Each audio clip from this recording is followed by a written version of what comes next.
Hello everyone and welcome back to my channel. If you're new here, hello, my name is Learn the Conjurer and I am your host of all things spooky, creepy, weird, and fun. And today, we're gonna have so much fun. I am so excited about this video. First of all, if you've never seen an episode of Conjuring Canvases before, it is a show that I created where spooky art is created and terrifying tales are told. Essentially, I cover a spooky topic and then I share the history behind it as well as any facts that I can find, and I share some stories from people who have witnessed such a haunted thing. It goes without saying that I am not an expert in anything that I'm talking about, nor am I an expert in art. I really am just doing this for the love of the fun and the spook, so I hope that you enjoy what I create today.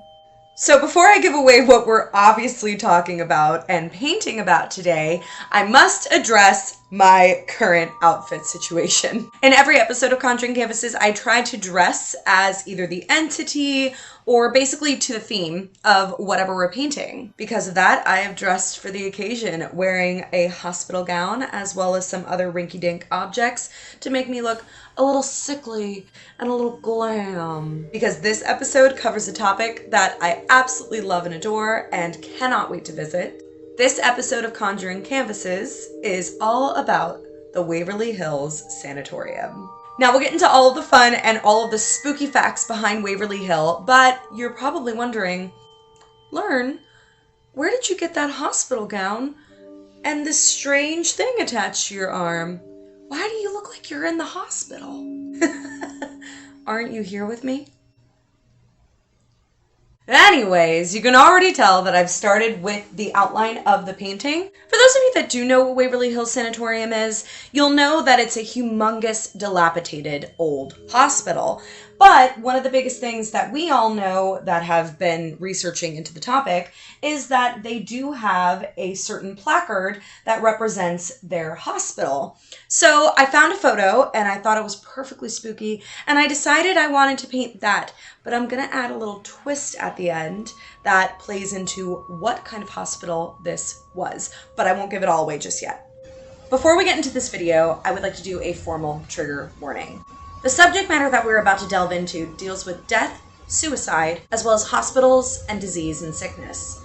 If any of this is triggering for you, I completely understand and wouldn't want you to go ahead and sacrifice your mental health just to watch this video. So feel free to see me at the next time. But if none of that bothers you, let's get into it. All right, I got the paints laid out, so let's talk about Waverly Hill Sanatorium. In this painting, I wanted it to be kind of like a sepia tone, because in the original picture, it looked very black and white. So I wanted to kind of go with something that was a little more neutral. Also, I ran out of black paint. So we're going with something a little different today. I'm gonna start on these bricks. And I know that one of you is gonna come for me about how this painting isn't straight. And, you know, I just feel like it just adds to the creepy factor, right? I hope. Waverly Hills Sanatorium is located in Louisville, Kentucky, and was known to be the largest tuberculosis hospital in America. It remained operational from 1926 until 1961, when a vaccine was eventually created. So that's a lot of years to be dealing with an epidemic. Like, I know we're kind of in it right now, but still. Coincidentally, the sanatorium is also noted to be one of the most haunted locations in America, if not the most ever. The history behind it would definitely say why it would be, so let's talk more about that. The history of Waverly Hills Sanatorium goes back to the year 1883, when it was previously owned by a Confederate major named Thomas Hayes. He had the property, and what he wanted to do was he wanted to build a schoolhouse on the property to further educate his 3 daughters. Thomas employed a teacher who, at the time, was quite obsessed with the Waverly books that were quite popular in the Victorian era. So she would name the schoolhouse Waverly. Now, Thomas Hayes liked that idea so much and decided to name the entire property Waverly Hill, because there were a lot of hills, seeing as it was located at the end of the Ohio Valley. Still is, learn.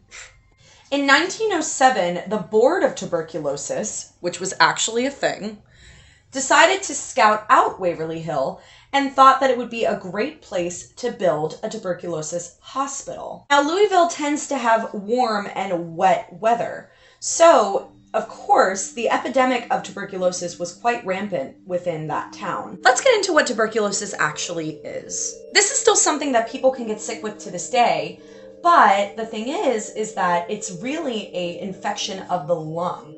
Tuberculosis, or TB, or what it was also called was the White Plague, caused by someone who would breathe in air that was contaminated with Mycobacterium tuberculosis. People affected with tuberculosis would essentially have the insides of their lungs eaten away by this bacteria. So it would become highly infected, and one of the largest side effects was someone coughing up blood. More on that later in this picture. Tuberculosis would claim over 2 billion lives in the time that it ran rampant through just our country alone. You can see why the United States was definitely having a rough time with tuberculosis and wanted to create some place that could properly treat and hopefully find a cure for this terrible, terrible disease. So Waverly Hills would be scouted out and be chosen to build the first tuberculosis hospital. So yay, good for Waverly, trying to help people out, right? In 1910, the first tuberculosis hospital in Waverly was opened. However, it wasn't as large as what we would know the current situation as. The original Waverly Hill Hospital was only large enough to house 30 to 50 patients. So they quickly realized in that time that it simply wasn't enough to handle because the bed turnover wasn't going very fast and there were more people coming in with the sickness. By October 17th, 1926, they would open what we currently know as the Waverly Hills Sanatorium.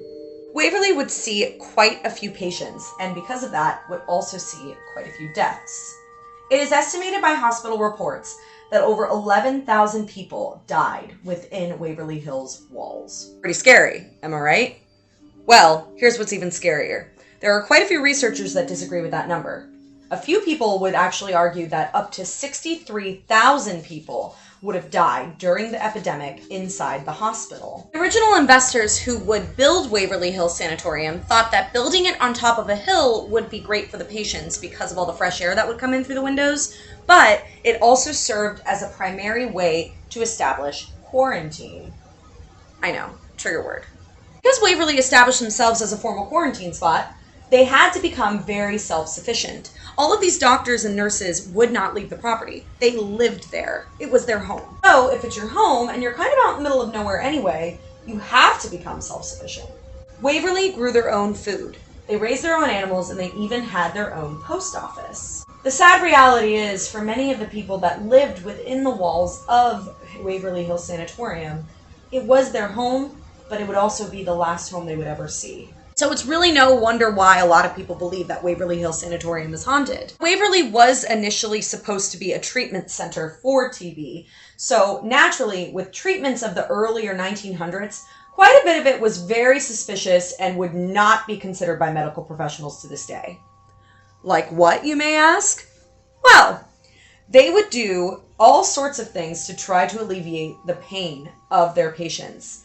Some included procedures were electroshock therapy when the tuberculosis would spread to a patient's brain. There was really nothing else that they could do for them at that point, but they thought, well, we either let them die or we try. So, barbaric to our standards today, but I guess slightly understandable of the time. You would even do radical things like remove people's rib bones so that their lungs could expand more.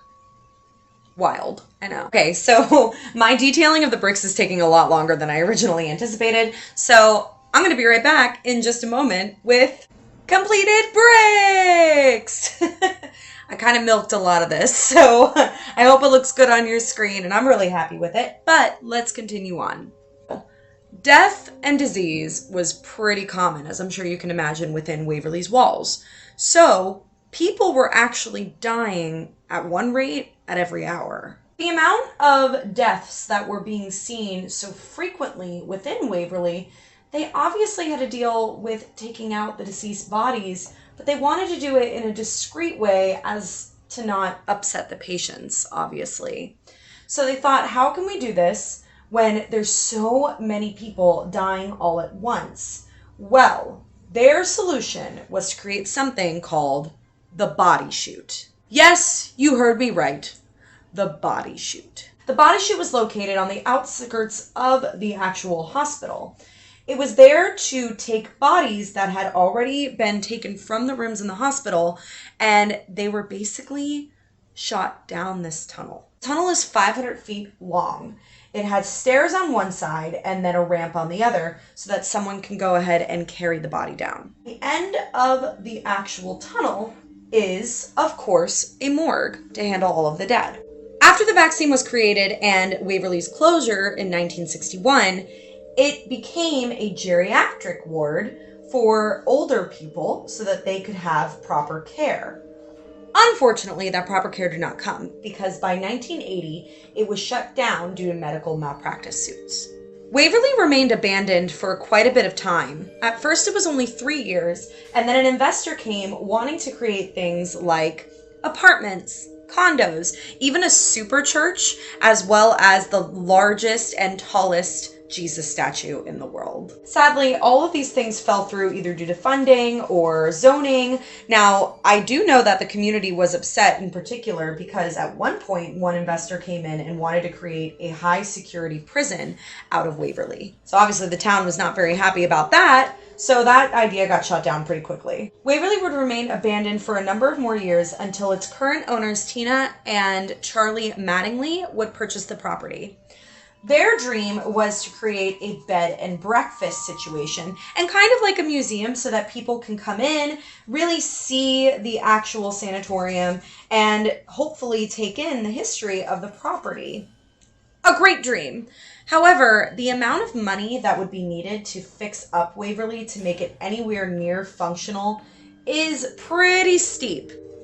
Tina is still an owner to this day, and what she has been doing is she actually allows people to come in to do tours of the facility during the day, but also paranormal tours at night. So here's where all of the spooky shit really comes into play if it hasn't already. Paranormal activity is quite common on the inside of Waverly. Many people have experienced things such as children laughing, disembodied voices, doors slamming when no one's around, and of course, the infamous amount of shadow people. If you don't know who shadow people are, feel free to check out my very first episode of Conjuring Canvases where I covered the granddaddy of shadow people, the Hat Man. It's said that specific areas of the hospital do have heightened activity, such as the 4th and 5th floor. There are a few regular haunts that people have seen before and have pretty much documented as a regular haunting. One spirit that people claim to see frequently is the ghost of Timmy. Timmy is a ghost boy who loves to play. He's known to be very mischievous, so it's also known that there are plenty of little toy balls all over the halls inside of Waverly, and if you pick up one and you say, "Hey Timmy, want to play?" and you throw it down the hall, he will throw the ball back to you. No thank you. One of the most infamous legends of the spirits inside of Waverly is the room 502. 502 is an infamous room because it was said that there was a nurse that worked at Waverly who found herself pregnant. Now, people sometimes say that she was pregnant with one of the doctors' babies that worked there, and back then she was an unwed mother and he had a wife, and it was, very not okay in those times, for a woman to just take hold of her sexuality. But, don't ruin someone's marriage. Just saying. This is not what we're talking about. Anyway, so apparently this nurse, she found out that she was pregnant and she wasn't able to keep the baby. Some people say that she got really sick with tuberculosis. Some people just said that she was just crazy. Either way, legend has it that she went into room 502 and reportedly aborted the child on her own. After that, she hung herself. And it was said that they found her body right at the doorway of 502. Now, I have to be perfectly honest with you. I am sure that there are a lot more spiritual activity and entities that people don't commonly talk about because it's always scary to them. I would love to visit Waverly Hills Sanatorium. Now, I will admit, there are some places that I do not want to visit. This is one place that I do. And probably one of the largest reasons why I want to is not only because of the extensive history, but also, these are some crazy things that have been reported to happen there. Today I'm sharing with you two stories, and these two stories were reportedly what happened to these people at Waverly. You can take them for what you will, but they will be linked down in the description below if you'd like to take a look. I'm sure that you will find that there is a heck of a lot more out there. So if you are curious to see other evidence that people have caught from Waverly, feel free to give it a nice Google search. All right, let's get into story number one. This story is by Reddit user host MNTM. Many years ago, my friends and I signed up to spend the night at Waverly Hills Sanatorium. We were given access to the building from midnight to 8 a.m. It was a nice warm evening in June, and most of the building at the time was without windows and very exposed to the outside. For the first half hour or so, they took on a guided tour, which included a visit to the Death Tunnel. More on that later. And each of the 5th floors of the building, while telling some of the history of each floor and what type of things they had seen in the location. After the tour, they let us roam free. They kept us at least one person on each floor for safety, but other than that, you're pretty much allowed to go anywhere and record any videos or audio that you'd like. Right away, this place is very spooky. I felt the creeps pretty much everywhere that we went, and everyone pretty much was on edge for the rest of the night. During the first 20 minutes, a friend in my group had their fresh camera batteries drained to nothing, to the point where the camera wouldn't even power on. And I know that they were fresh batteries because I watched them open it as a fresh pack and put them in the camera when we arrived to the location. For the first hour and a half, we roamed the halls for the first 3 floors, and then we tried to see as much of the building that we could. We split up into groups of 3 and 4, and each went our separate ways. A friend of mine told me that he heard voices speak to him when he would enter certain rooms, and others would see shadow people cross the moonlit hallway. I was with a friend in a remote part of the hospital, where the kitchen lunch was, and we both heard what sounded like some loud, sudden bangs that were very close by. We walked around a corner into the empty room where the noise came from and found cabinets mounted on the wall that could be opened and shut. We recreated the sound by throwing the cabinet door shut, but there's no way anyone else could have come out of there. It was about 2 a.m. and we decided to go check out the Death Tunnel again. The first time while we were there, we were with a group of other people, not my friend's group, so we wanted to see it alone. The tunnel is located outside of the building, so we had to ask one of the employees to let us out. As we approached the tunnel, most of the girls in the group decided to take a break and hang out at a picnic table, while the rest of us went inside. As the rest of us entered into the tunnel, we were chatting about some of the things that we had seen roaming around, and suddenly one of my friends said, "Shh!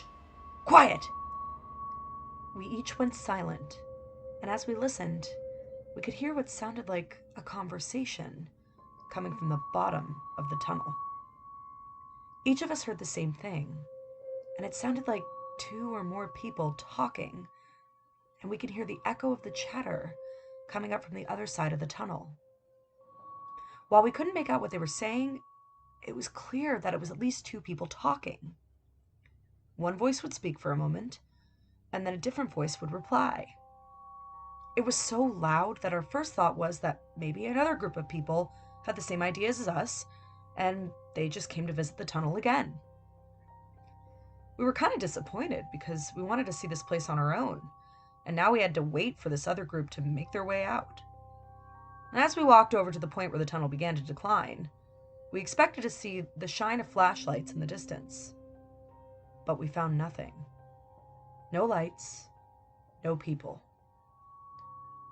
We turn on our lights and shine them into the darkness to find empty space. It was at this time that we had realized that that sudden chatter had stopped as well. We walked the entire distance of the tunnel and found no one. To say the least, we were baffled by this. The end of the tunnel is closed off, so there's only one way out, but we never passed anyone. Later, we learned from the girls that were hanging outside of the tunnel that while we were inside, they heard shuffling feet headed towards the exit, and it was loud enough that they thought that we were making our way out. When nothing emerged, they entered to take a look and said that we were at the very bottom of the tunnel. They could see our flashlights in the distance when they heard this. After we finished exploring and then found no one, we went back inside and checked with the employees. They confirmed that they had not let anyone else go to look in the tunnel. We spent the rest of the night exploring the top 2 floors. While we were in the surgery room, we witnessed the door moving to close on its own, only to be stopped by my friend that was leaning on the opposite wall. We heard multiple knocks on the walls around us. I took a lot of photos, and orbs could be seen flying through a large portion of them. At one point, a friend and I walked the hallways without using our flashlights, and I stopped to take a photo. The flash of the camera lit up the hallway, and my friend, who stepped into the frame, had the oddest looking white orb attached to his back that I had ever seen. At another point in the night, I had to make a trip from the ground floor to the top floor alone, and it was the most uneasy feeling I've ever had. It was like I was being watched from all directions.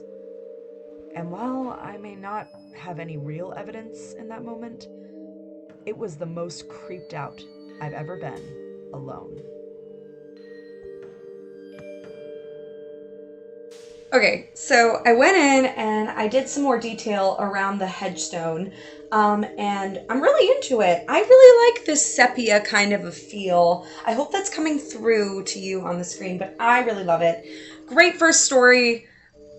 I mean, I should have probably prefaced by saying that I want to go to this place, but not alone.